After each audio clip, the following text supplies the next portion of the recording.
Patrones de persuasión. Álvaro Bonilla. Naxos. Dedicatoria, a ti que deseas convertirte en la mejor versión de ti mismo. Intro.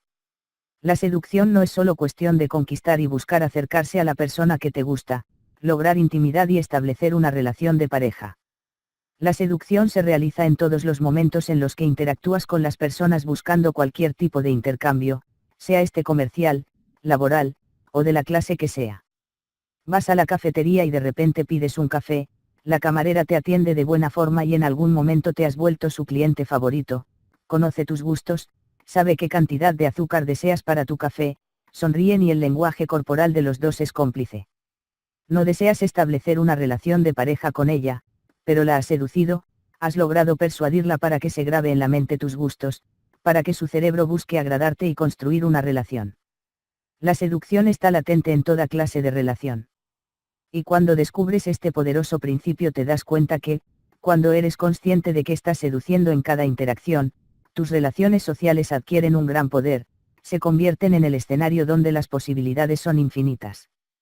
A través de la seducción puedes conocer a la persona indicada para diseñar un negocio, a un excelente amigo, a un futuro empleador, a clientes potenciales, inversionistas para tu idea, precios más baratos para lo que deseas, incluso, adelantarte unos cuantos puestos en la fila del supermercado.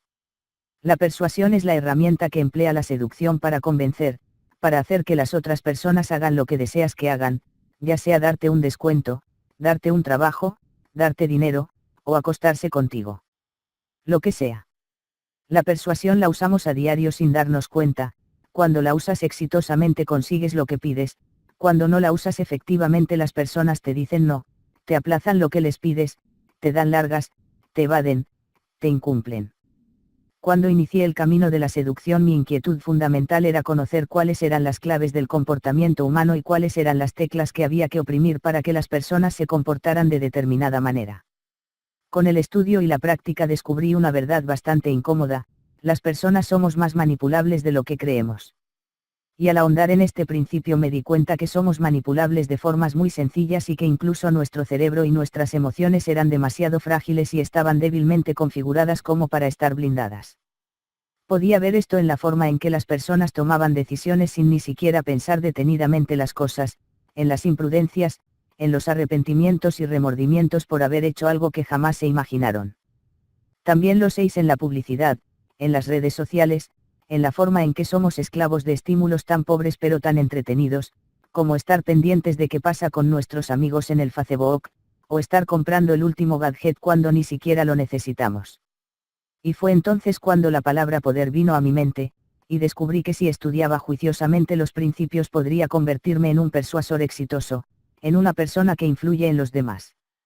Y me convencí a mí mismo que iba a usar este poder para hacer crecer a las personas, para convencerlas de que hicieran lo mejor para sí mismos, manipularlas para que cambiaran de forma positiva y constructiva sus vidas, doblegar su voluntad para que pudieran adquirir nuevos hábitos que los transforman.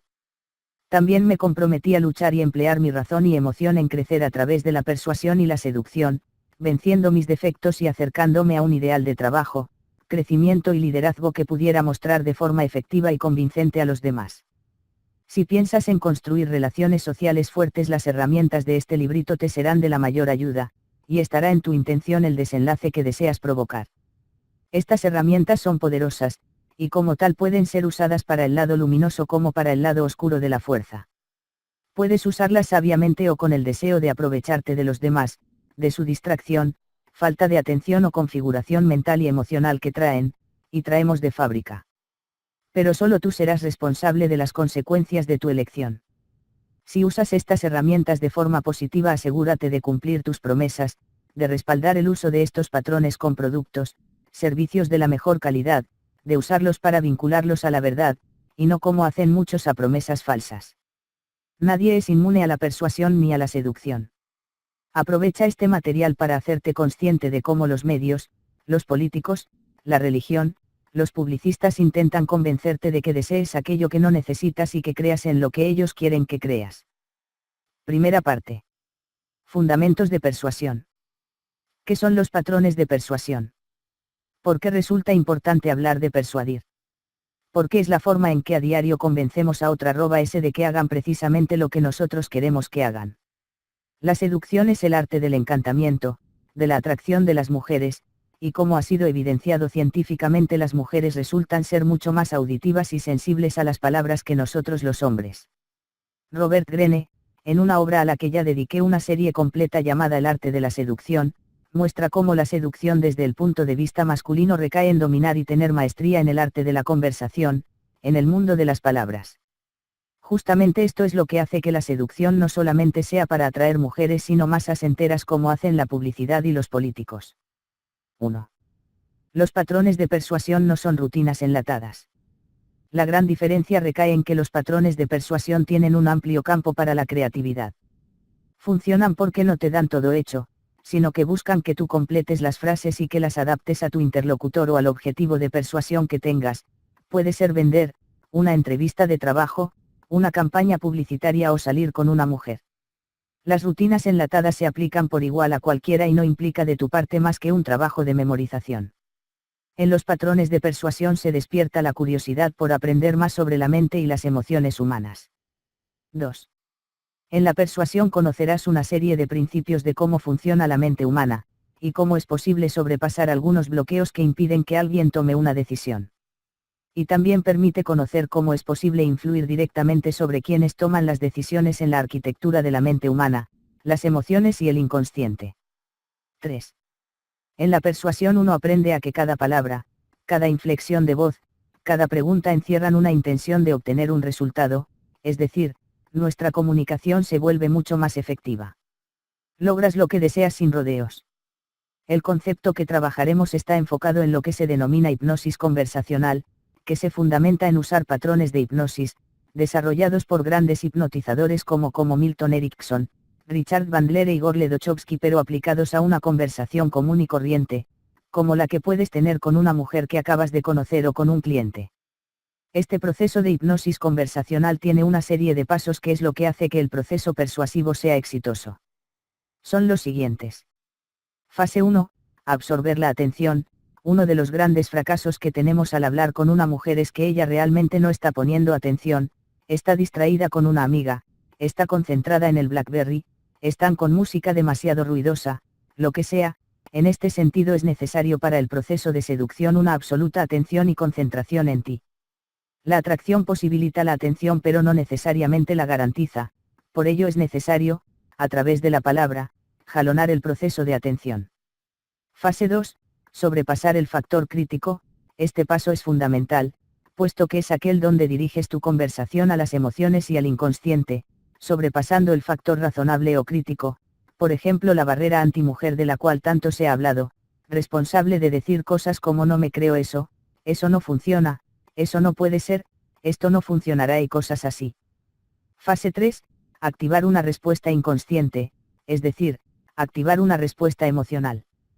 Cuando ves una respuesta emocional has activado una respuesta inconsciente, y cuando lo has hecho empiezas a tener control de la situación. Un ejemplo de emoción es justamente la atracción, el enamoramiento, el deseo, el impulso de compra, la conexión, etc. Tú debes decidir qué desenlace deseas y trabajar en la conversación para lograrlo. Fase 4. Guiar al inconsciente hacia el resultado que esperas, que deseas. Salir con alguien. Darle un beso a esa mujer te gusta. Tener sexo. Vender un producto. Pues bien, la conversación debe llevar a ese punto, crear el clima para que ello ocurra, propiciarlo e impulsarlo. Guiar y acompasar. La persuasión por definición es el arte de convencer al receptor a través de la argumentación racional y el impacto emocional. Eso es a lo que me voy a dedicar en este librito, a enseñarte cómo conectarte con las obras más profundas de las mujeres y, en general, de las personas con quienes estés hablando. El arte de la conversación va más allá de los temas, y necesita trabajo y dedicación. La buena conversación no solo es interesante, sino que deja a tu interlocutor con ganas de más, lo deja impresionado, puedes transmitir cualidades poderosas de ti mismo, y puedes insertar mensajes orientados a aquello que deseas lograr, seducir, vender, comprar, lo que sea, las posibilidades son simplemente infinitas. Brevemente te describiré a qué me refiero con una conversación persuasiva. 1. Es interesante, logra cautivar la parte racional y lógica de tu interlocutor. Es el arte de argumentar a partir de temas que tienen la capacidad de conectar con la parte emocional y creativa. Una buena conversación debe generar emociones poderosas y estimular su imaginación. 2. Lo deja con ganas de más. Hay algunas mañas de una buena conversación, y me propongo enseñarte con el tiempo algunas de las más impresionantes. Vamos a trabajar algo que se llama historias inconclusas y también algo muy simple, como por ejemplo crear suspenso en tus propias historias, de tal manera que en el punto más interesante de tu charla te interrumpas a ti mismo, y generes ansiedad en tu interlocutor para que la termines, incluso te diga cosas como estas: pero por favor dime qué pasó, pero entonces ¿qué sucedió? Vamos, dime ya. Y lo que quiero es que lo hagas de tal manera que no parezca que deseas hacerte rogar, sino que lo hagas de forma natural. 3. Es impresionante, una buena conversación es como ir al cine, te deja totalmente impresionando, te deja impactado, en shock, literalmente pegado a tu silla. Te conmueve profundamente, te deja muy feliz, o muy triste, o muy perturbado, o demasiado motivado. Lo que sea. Voy a enseñarte algo que estoy seguro aprendiste en la primaria y se llaman los adjetivos y los superlativos como herramienta básica de la narración impresionante. 4. Transmites cualidades poderosas de ti mismo, a través de las historias o anécdotas o comentarios transmites cualidades tuyas o describes el estado de las cosas que quieres. Puedes transmitir que eres una persona a la que le gusta el riesgo, o alguien tranquilo, o alguien impredecible, y que ves la vida de forma emprendedora, o de forma nostálgica. 5. Tienes una intención, toda conversación, cada una de tus palabras debe tener una intención. La conversación persuasiva va más allá de que digas lo primero que se te viene a la cabeza, tienes que desarrollar la habilidad de decir las cosas con un propósito latente, con una intención, no simplemente hablar por hablar. Imagina que pateas un balón, si tienes delante de ti un arco de fútbol donde lo deseas meter es diferente a si tienes un prado donde da igual para dónde lo patees. 6. Conduce la conversación a donde tú desees, este es un verdadero arte y no es para nada complicado de aprender. Simplemente manejas la habilidad del marco conversacional frame, y puedes influir indirectamente en que te hagan preguntas que deseen que te hagan, o evitar un tema, o poner un tema y hacer que toda la charla se vaya hacia ese lado. 7. Acompañar tu charla con riqueza de modulaciones y gestos. La conversación no solamente recae en el poder de la palabra, sino que también reposa en modular tu voz para transmitir diversos mensajes al inconsciente, así como variaciones emocionales, y también descansa en tu capacidad para gesticular con tu cuerpo y con tu rostro. 8. Congruencia. La conversación debe tener coherencia, y cada cosa que digas debe respaldarse con tu lenguaje no verbal. Imagina el desastre que significaría que estuvieras narrando un acontecimiento feliz y tu cuerpo transmitiera tristeza, lejanía y nostalgia. Sería un verdadero desastre en términos de efectividad. 9. El poder de la mirada. Una mirada, por ejemplo, puede hacer que tu interlocutor se concentre mucho más en lo que dices o en ti, puede hacer dar énfasis en lo que dices, o hacerte ver como alguien analítico, o mostrar sorpresa. La mirada es quizá la herramienta más importante dentro de una conversación persuasiva aparte de la palabra. 10. Órdenes encubiertas. Acá recae el arte de la persuasión efectiva. En la medida en que tú logras insertar órdenes o comandos en tu charla puedes lograr que la persona haga o deje de hacer algo, que acepte una segunda cita, que te acompañe a tu apartamento, que compre el producto que ofreces, que haga lo que sea. Pues bien, este será el panorama que revisaremos en sucesivas entregas de esta serie. Hoy quiero comenzar con algo muy sencillo, y que es una herramienta básica para crear conexión y rapport, que consisten en que tu interlocutor se conecte emocionalmente contigo solamente por el hecho de que tú eres como él, o ella. Te comportas de manera muy parecida a como ella es. La técnica que les voy a describir se llama guiar y acompasar, pace and leading, una muy conocida técnica de PNL para lograr que la otra persona se sienta cómoda. Y el ejemplo que te pondré para que la entiendas es como el baile. Imagina que conoces a alguien, a una mujer, y vas a bailar salsa. Supón que no eres muy experto bailando salsa, así que cuando la sacas a bailar necesitas ajustarte al ritmo de ella, a su cadencia, a su forma de agarrarte la mano, a los pasos que ella realiza. Lo que haces es adaptarte y simplemente seguirle el paso, Cuando ya agarras el paso y te compenetras con su ritmo y su forma de bailar, entonces llega el momento en que tú pones el paso, y la llevas como quieres, y le das vueltas y le marcas el ritmo y los pasos. Cuando la seguiste y te adaptaste a sus pasos, lo que hiciste fue acompasar. Cuando tú marcaste el ritmo y ella te siguió, lo que hiciste fue guiar. Son dos conceptos muy sencillos, pero la utilidad que tienen no tiene precio, es algo casi asombroso. Cuando conversas con alguien necesitas entrar en el mundo de la otra persona, crear simpatía e identificación. Lo voy a explicar con un contraejemplo. Imagina que estudias física nuclear y te reúnes con una mujer que es artista plástica, y te dedicas toda la conversación a hablar de vectores, valencias y matemáticas. Lograrás que ella se aburra y nunca jamás vuelva a aceptar salir contigo. En cambio, si te adaptas a ella, si preparas algunos temas de arte, y si encuadras tu lenguaje a su lenguaje, lograrás comunicarte mejor. Cuando acompasas a alguien estás utilizando su mismo lenguaje, sus mismas palabras, sus mismos temas y sus mismas historias. Si ella te habla usando palabras como fantástico, genial, disparate, tú tienes que estar muy atento, identificar esas palabras y usarlas en tu conversación. Si ella habla de arte, tú también tendrás que poner temas sobre arte. También el acompasar consiste en reflejar la realidad que ella vive. Con esto quiero decir que te pones en los zapatos de tu interlocutor y en momentos es como si narraras lo que está viviendo, pero lo haces como si te estuviera pasando a ti. Para que sea más claro, te daré dos ejemplos. Ejemplo 1, imagina que hace un día gris y nublado y logras detectar que ella tiene frío porque se acaba de poner su bufanda y porque tiene los brazos cruzados y se los frota.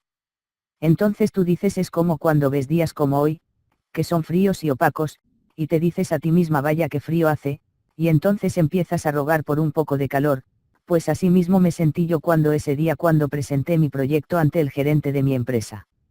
Análisis. Ejemplo 1, descubriste varios acontecimientos de su realidad, que tenía frío, que el día estaba opaco y que intentaba darse un poco de calor. Una vez que los observaste, acoplaste esos elementos en tu relato, los adaptaste y los mencionaste. Ella pudo comprobar que tu relato era interesante porque pudo verificar que en ese relato, al igual que en la realidad, estaba haciendo frío, el día estaba opaco y estaba buscando calor. Acompasaste tres elementos de su realidad en una frase muy corta. El efecto inconsciente es impresionante y se denomina conexión. Ejemplo 2, puedes partir de comentarios reales muy simples, como decirle: bueno, estamos acá, primer hecho verificable de la realidad, y mientras sentimos este frío tan impresionante, segundo hecho verificable de la realidad, es necesario que en este momento, reflejas el acá y el ahora, pidamos lo que vamos a tomar. Análisis. Ejemplo 2, como ves, en una frase de 2 líneas reflejaste 3 elementos del aquí y el ahora, lo que crea conexión y pone el foco de atención de ella en ese aquí y en ese ahora. Recuerda, el acompasar se basa en reflejar basado en evidencias reales que se ajustan a la vivencia del sujeto. Una vez has creado y reflejado a través del acompasar elementos de su realidad, es momento de que empieces a conducirla, a guiarla, que empieces a poner el ritmo y los pasos, y te voy a mostrar un ejemplo extraído de uno de los discursos de Barack Obama donde él mismo aplica estos principios. Hoy estamos aquí, acompasa con elementos de la realidad. En un clima bastante caluroso aquí en la ciudad de Atlanta, acompasa con elementos de la realidad. Buscando una alternativa de cambio, acompasa una necesidad de las personas que iban a sus discursos de buscar algo diferente. Es por eso que estoy frente a ustedes, acompasa otro elemento de la realidad, está parado frente a una audiencia dando un discurso. Para ser el próximo presidente de los Estados Unidos, guía e inserta una orden de voto. Otro ejemplo, hace un frío increíble, es realmente impresionante cómo se pueden helar tus manos mientras que ese viento frío sopla en este parque, pero a la vez se siente una tranquilidad abrumadora de estar en tan buena compañía. Pudiste identificar los elementos de acompasar. Son el frío increíble, las manos heladas, el frío que sopla. Pudiste identificar los elementos de guiar. Es cuando le induces un estado de tranquilidad por estar en tan buena compañía. Si te fijaste, he usado algo que se llama cambio de índice referencial, y hablo también con un sujeto indeterminado con lo que busco crear ambigüedad. Sé que esta última línea no la has entendido, y en el próximo post te la explicaré porque da para otro tema diferente, donde partiremos de este mismo ejemplo. Metáforas hipnóticas 1.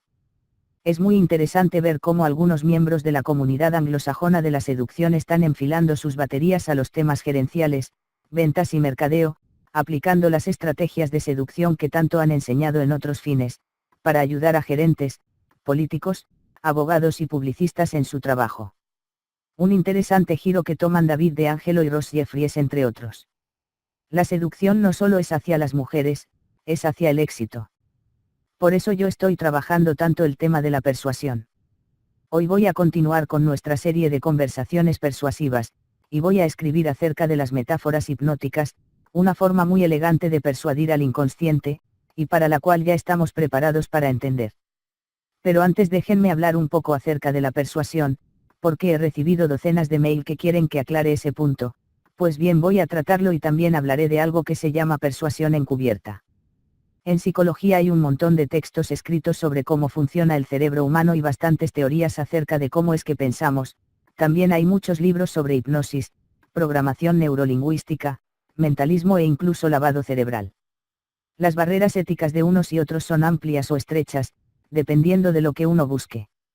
Por mi parte, cuando enseño esto, presupongo que utilizarás estas herramientas para causar el mayor bien posible, y para lograr un nivel de influencia que te convierta en un excelente comunicador. Espero que las cosas que estés pensando busquen convertirte en un líder, incluso en un ejemplo, que sean herramientas que aproveches para elevar tu carisma y proyección. En todo lo que he leído una cosa es segura, para persuadir a alguien a la manera en que piensas tienes que alinear tu mente con la de esa persona. La persuasión efectiva comienza y termina cuando las mentes están casi unificadas, en maneras de pensar, de sentir y de comprender. La pregunta es cómo hacemos para lograr que las demás mentes se unifiquen con nuestra mente. La respuesta está en conocer qué motiva y conduce a las otras personas. Por eso yo aconsejo a mis aprendices que en lugar de estudiar frases y jueguitos que estudien los principios de la emoción y de la motivación humana. Hay muchísimos libros de psicología que pueden ayudarles y ese aprendizaje les permite entender qué nos mueve a actuar de una u otra manera. Si te armas con ese conocimiento y te apasionas más por conocer la psicología de las personas, podrás ser capaz de poner tus pensamientos, peticiones y ofertas de tal manera que sean fácil y rápidamente aceptadas por las otras personas, sin ninguna resistencia. Como sabes, yo soy psicólogo y aunque la universidad no me entrenó para ello, lo he venido aprendiendo, pues en mi práctica necesito persuadir a mis pacientes para que abandonen hábitos, o pensamientos y emociones que no les ayudan, y en este trabajo me enfrento a diario a un montón de resistencias. Por ello siempre he buscado herramientas para ser más persuasivo por el bien de mis pacientes. Para ello soy una guía y una autoridad, y si con ello puedo sugerirles formas más saludables de conducir sus vidas, mi labor está cumplida. Estoy seguro que muchas veces te ha pasado que las personas toman rutas en sus vidas que a todas luces conducen al fracaso, alguna mujer que sigue perseverando con un novio que la está destruyendo, algún amigo tuyo que lleva mucho tiempo detrás de esa mujer que ni siquiera le pone atención, esa persona que sigue en un trabajo que la hace infeliz, esa mujer que siempre busca hombres que la hacen sentir miserable en lugar de enfocarse en alguien más equilibrado, quizá como tú. Quizá intentas ganarte un empleo, un ascenso, un aumento de sueldo, quizá deseas incrementar tus ventas. Pues bien, en estos casos una ayudadita de la persuasión no cae nada mal. Uno de los principios clave es que le creemos a las personas que son como nosotros, por eso es fundamental conocer a las otras personas y adaptarnos a su lenguaje y a sus gustos, así solo sea por un momento. Esto hará que su mente nos perciba como semejantes a ellos y que por ende ganemos credibilidad. Cuando hablo de persuasión me refiero a causar que alguien haga algo por medio de un argumento o razonamiento, es convencer a alguien a realizar una acción a través del razonamiento o la inducción. Es hacer que alguien crea algo. Hay algo muy importante en la persuasión: cuando las personas se dan cuenta de que tratas de convencerlos, es decir, cuando caen en la cuenta de que los estás persuadiendo, en ese mismo momento rompes la comunicación y tu labor persuasiva se va al piso. Por eso un adjetivo necesario a la hora de entender la persuasión es que ésta es encubierta, se realiza sin que las otras personas lo noten. Para esto necesitas sutileza y sobre todo creer en que lo puedes hacer. La persuasión consiste en sobrepasar, traspasar o rodearse y atravesar el factor crítico de las personas. La persuasión consiste en evitar la resistencia y la reactividad, lo cual se logra cuando una persona envía un mensaje, y este mensaje es recibido sin pensamientos críticos o cuestionamientos por parte del receptor. La persuasión se fundamenta en el poder de la palabra, consiste en crear cambios en la mente de los demás sin que ellos sean conscientes de que estos cambios están ocurriendo. Uno de los primeros pasos es aprender a usar las palabras correctas. Tras esta introducción entremos en la definición de las metáforas hipnóticas. Para ello brevemente te contaré que nuestra psiquis posee dos dimensiones, el consciente y el inconsciente. Lo ilustraré con la metáfora del iceberg. El punto es el siguiente: la parte consciente te dice todo aquello que sabes de ti, la parte que está atenta a uno mismo y al ambiente. Si te tuerces un tobillo o te caes, tu consciente se percata de la anomalía. Si alguien te dice eres un cobarde, tu consciente es el que reacciona y dice yo no soy un cobarde, o sí, siempre he sido un pusilánime. El consciente conserva los contenidos de tu identidad. Percibimos más de 2 billones de bits de información por segundo y esto llega a tu sistema nervioso. Para que puedas enfocarte, lo que hace tu mente es filtrar la información que es más relevante, de lo contrario te volverías loco. ¿A dónde va la información que no fue filtrada? Pues al inconsciente. Allí está toda la información de baja intensidad. Y repito, baja intensidad, lo cual nos da una clave de persuasión. Para llegar al inconsciente hay que ser muy sutil. Cuando hablas a alguien le estás hablando a su inconsciente, que descifra tus palabras y encuentra significados. Sin embargo, el inconsciente está percibiendo otro tipo de contenidos, analiza el lenguaje corporal, las señales de tu rostro, tus ademanes, tus inflexiones de voz, los símbolos y las ambigüedades. Si quieres persuadir debes entender que debes comunicarte tanto al consciente, como al inconsciente. Te daré otro ejemplo: supongamos que yo le digo a alguien "Ey, eres una gallina". ¿Cómo se procesa esta información? Pues tu inconsciente se imagina a una gallina, con pico y plumas y patas, y se dice a sí mismo "Hey, yo soy un ser humano, no soy una gallina", quizá es una metáfora para aludir a mi cobardía. Y se defenderá. Ahora bien, cuando yo hipnotizo a alguien empiezo a comunicarme directamente con su inconsciente, ya no hay barreras que se levanten contra las cosas que yo digo. ¿Qué pasa entonces?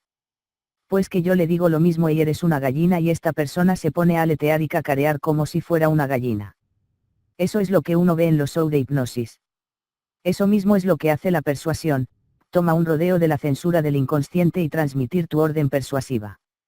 Una de las muchas herramientas son las metáforas hipnóticas. Las metáforas se pueden definir como una figura del habla en la cual se habla de una cosa como si fuera otra. El poder de las metáforas es que le da un rodeo a la mente consciente y llega directamente al inconsciente. Una metáfora bien diseñada es aquella que a través de la conversación cambia creencias y que está diseñada con una estructura similar a la de la experiencia de la persona con la que hablas. Las metáforas nos permiten comunicarnos tanto a nivel consciente, como a nivel inconsciente de forma simultánea. Le da a la conciencia un mensaje entretenido y al mismo tiempo se dirige a la conciencia utilizando significados intrincados y mensajes y órdenes en un lenguaje que el inconsciente entiende. Cada metáfora se diseña para tener un significado profundo, que es su propósito, es aquello que en verdad deseas transmitir. Por ejemplo, si piensas en la metáfora como un caballo de Troya podrás entenderla mejor. En la historia del caballo de Troya, mencionada en la Odisea de Homero y en la Eneida, los griegos construyeron un enorme caballo de madera en cuya barriga estaban escondidos los más valerosos soldados griegos.